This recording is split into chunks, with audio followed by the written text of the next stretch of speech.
If you're watching this video, you're probably just like many of the Austin area homeowners who just received their 2022 tax assessment last month in April, and you're sitting there thinking, what the just happened to the value of my home? And I'll tell you, you're not alone. Many of these valuations have homeowners everywhere scratching their heads and wondering what they're gonna do. What does this mean for homeowners, and what does it mean for investors? Hi guys, my name is Jordan Brown, real estate professional here in the Austin area, and I'm here to tell you today that you have options when it comes to your tax assessment, and we're gonna go over what that looks like and how it's gonna affect inventory in this area. So Travis County released a statement that was meant to kind of brace homeowners for what their valuations were gonna be in 2022. Now look, Austin has really established itself as one of the least affordable places to live within the last few years, but I don't think anyone saw what was coming, which was some tax values going up by over 50% year over year. And while you can kind of predict and prepare, I don't think anyone was braced for that kind of dramatic change in value. So what can you as a homeowner do? It really comes down to two simple options. One, you can just accept the fact that your home's value has risen and that you're gonna have a higher tax bill. Option two, you can actually protest your assessment. And the process is fairly easy. So on the document that you received from the County Appraisal District, it actually has some instructions on how you can protest. And this is your chance to make your case as to why you think your home is not valued at what they put the price tag at. So this goes against everything that you've ever known about your home and that you love about your home.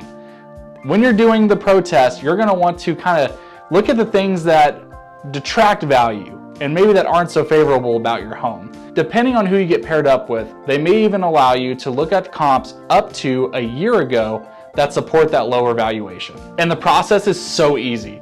You can do it online, and then you can set up either an in-person or over the phone hearing, which is where you're gonna make your case as to why your value is too high. One thing that's working in your favor during this process is the County Appraisal District has not seen the inside of your house. They're going based on things like market conditions, your location, and general specs of your home. Look, I've helped a lot of people protest their taxes. Many of them were successful. I think it's worth the minimal effort that goes into it to try to lower down your tax value. I just helped a guy last week. He was a first-time home buyer. He didn't think that his valuation was fair, and we got them to, within one day, knock down the value $20,000. Now, that's just one example, and your results are gonna vary, but I think it's worth the time and effort. I'm gonna let you in on a pro tip. If you're a new homeowner and you haven't already, you need to claim your homestead exemption. What that is it's a tax kind of protector for your home. So when you claim your homestead exemption, it's only on your primary residence. This means investors cannot claim a homestead exemption on investment properties. What the homestead exemption does for you is it prevents your taxable value of your home from increasing over 10% year over year.